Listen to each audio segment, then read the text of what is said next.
जय श्री कृष्ण मित्रों। जय श्री राम। बाली कितना शक्तिशाली था, बाली में कितना बल था, आज हम जानते हैं।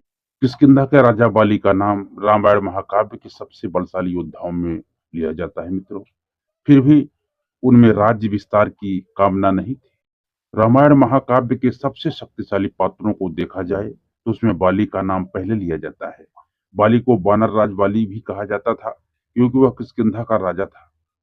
उस काल में बाली की शक्तियों का कोई तोड़ नहीं था। वानर राज बाली ने पूरी दुनिया पर राज करने वाले रावण को भी युद्ध में परास्त किया था। राक्षस राज रावण परम ज्ञानी व मायावी था।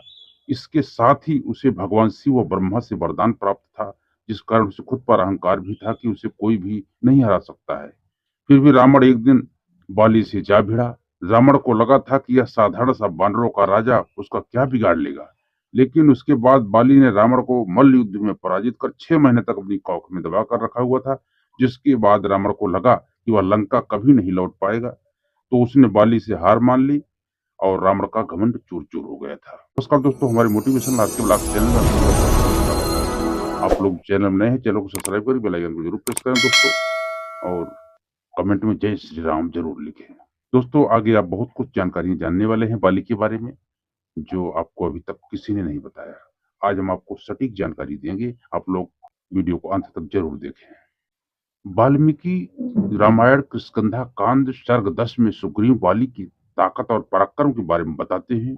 बाली सूर्य उदय होने से पूर्व पश्चिम तट से पूर्व समुद्र तट और दक्षिण समुद्र से उत्तर समुद्र के किनारे तक घूम आता था, किंतु इतनी दूर चलकर भी वह थकता नहीं।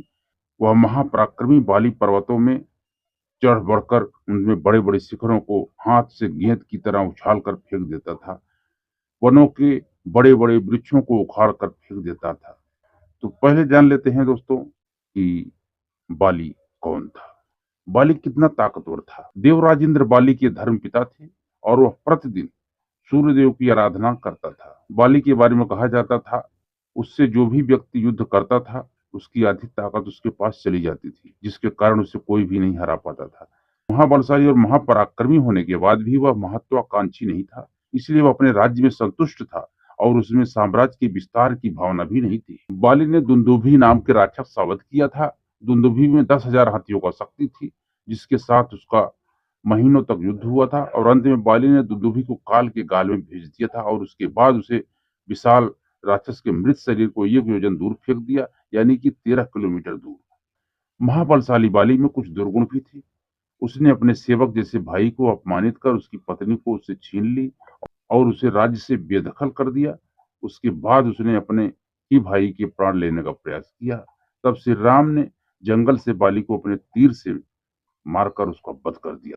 बाली कैसा था दोस्तों, उसके बारे में जान लेते हैं। बाली गदा और मल्ल युद्ध में पारंगत था।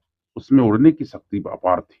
धरती पर सबसे शक्तिशाली वह माना जाता था, लेकिन उसमें साम्राज्य विस्तार की कोई भी भावना नहीं थी। वह भगवान सूर्य की उपासना करता था और रोज पूजा करता था और वह धर्मपरायण था। वानर राज बाली दोस्तों किष्किंधा का राजा और सुग्रीव का बड़ा भाई था।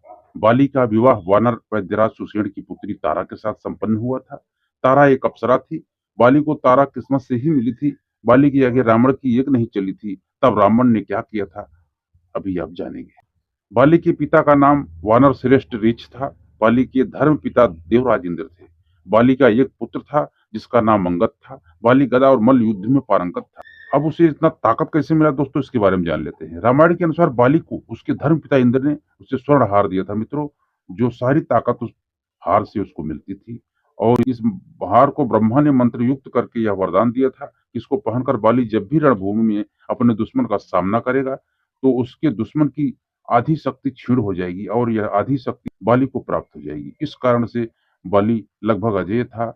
तो दोस्तों, ये कुछ खास जानकारियां थी कि ये वानर राज बाली जो था ये कितना ताकतवर था, इसको ताकत कहाँ से आई और यह किसका पुत्र था। इस सब के बारे में हमने आपको विस्तार से बताने का प्रयास किया। मुझे आशा है कि वीडियो आपको अच्छा लगा हो। यदि आपको वीडियो अच्छा लगा हो दोस्तों तो एक लाइक जरूर कर देना। और चैनल में यदि लोग नए हैं, चैनल को सब्सक्राइब करके बेल आइकन को जरूर प्रेस कर दें, ताकि हमारा अगला नोटिफिकेशन आपको हमेशा मिलता रहे। दोस्तों, चैनल को सब्सक्राइब तो करना है, उसके बाद बेल आइकन प्रेस करने के बाद ऑल पे जब क्लिक कर देंगे तो आपको हमेशा हमारा नोटिफिकेशन पहले मिलेगा। मिलते हैं अगले वीडियो में। तब तक आप लोग खुश रहो, मस्त रहो, आनंद में रहो। जय श्री कृष्ण मित्रों, जय श्री राम।